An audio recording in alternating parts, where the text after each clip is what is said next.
দীর্ঘ ৯ বছর পর আগামী ১৪ই মে চট্টগ্রাম বিশ্ববিদ্যালয়ে পঞ্চম সমাবর্তন অনুষ্ঠিত হতে যাচ্ছে। অংশ নিচ্ছেন ২২,৬০০-র বেশি শিক্ষার্থী। সমাবর্তনের প্রস্তুতি ঘিরে ব্যস্ত সময় পার করছে বিশ্ববিদ্যালয়। শিক্ষার্থীদের হাতে তুলে দিতে নিজ হাতে ১৮,০০০ সনদে স্বাক্ষর করার বিরল দৃষ্টান্ত স্থাপনের পথে বিশ্ববিদ্যালয়ের উপাচার্য অধ্যাপক ডক্টর ইয়াহিয়া আক্তার। দেশের ইতিহাসে এর চেয়ে বড় সমাবর্তনের নজির নেই বলছেন সংশ্লিষ্টরা। তামিম আহমেদ শরীফের তথ্য ছবিতে ডেস্ক রিপোর্টে বিস্তারিত। গায়ে কালো গাউন জড়িয়ে মাথায় টুপি দিয়ে সনদপত্র নিয়ে বাড়ি ফেরার স্বপ্ন থাকে বিশ্ববিদ্যালয় পড়ুয়া সব শিক্ষার্থীরই। তবে চট্টগ্রাম বিশ্ববিদ্যালয়ের শিক্ষার্থীদের কাছে বছরের পর বছর ধরে এই স্বপ্ন অধরাই থেকে যায়। তবে এবার দীর্ঘ ৯ বছর পর চট্টগ্রাম বিশ্ববিদ্যালয় হতে যাচ্ছে সমাবর্তন। শিক্ষার্থীদের মাঝে সৃষ্টি হয়েছে ভিন্ন উদ্দীপনা। পঞ্চম সমাবর্তনে অন্তর্বর্তী সরকারের প্রধান উপদেষ্টা ও বিশ্ববিদ্যালয়ের প্রাক্তন শিক্ষক অধ্যাপক ডক্টর মোহাম্মদ ইউনূস উপস্থিত থাকবেন। সমাবর্তনে তাকে ডিলিট ডিগ্রি প্রদান বান্ডেল থাকলে প্রতি সেনমানিতে টাকা বাঁচবে।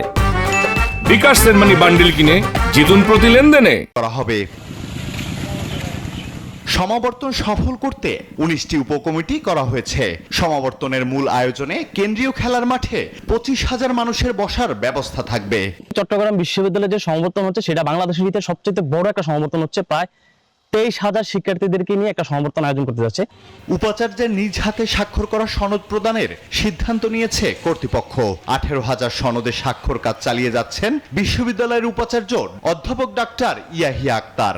আমাদের শিক্ষার্থীদের, আমাদের অনেককে, আমাদের অভিভাবককে, আমাদের এলাকাবাসীকে সবাইকে আমরা সম্মান করি, কিন্তু তাদেরকে তো আমরা মাঠে ঠাঁই দিতে পারবো না। নিরাপত্তাগত কারণে তাদেরকে আমরা অন্যান্য স্থানে এই এলইডি মনিটর দিয়ে দেখার ব্যবস্থা করে দেব। দীর্ঘদিন বিরতি দিয়ে সমাবর্তন আয়োজনের ফলে সবাই আনন্দ নিয়ে কাজ করছে বলে জানিয়েছে বিশ্ববিদ্যালয় প্রশাসন। বর্তমানে তো চট্টগ্রাম বিশ্ববিদ্যালয়ের পুরো অ্যাডমিনিস্ট্রেশন, আমাদের কর্মকর্তা কর্মচারী, আমাদের ভাইস চ্যান্সেলর, প্রফেসর শুরু করে ডিনবৃন্দ সকলেই প্রচন্ড ধরনের শ্রম দিচ্ছেন, সময় দিচ্ছেন। রাত এবং দিন এখন কাজ চলছে। সমাবর্তনকে কেন্দ্র করে শিক্ষার্থীদের মধ্যেও বাড়তি আনন্দ দেখা যাচ্ছে। অনেক দিনের পরে অনেকজন আসবেন, আমরা সবাই একত্রিত হব, একসাথে একটা সুন্দর দিন কাটাবো। সদ্য গ্রাজুয়েট হিসাবে আমি সমাবর্তন পাচ্ছি, আমি আসলে উচ্ছ্বাসিত। এরই মধ্যে হেলিপ্যাড নির্মাণের পাশাপাশি সার্বিক নিরাপত্তার বিষয়সমূহ তদারকি করছেন প্রধান উপদেষ্টার নিরাপত্তায় নিয়োজিত বাহিনীর সদস্যরা। আলহাদি খান, ডেস্ক রিপোর্ট, নিউজ 24।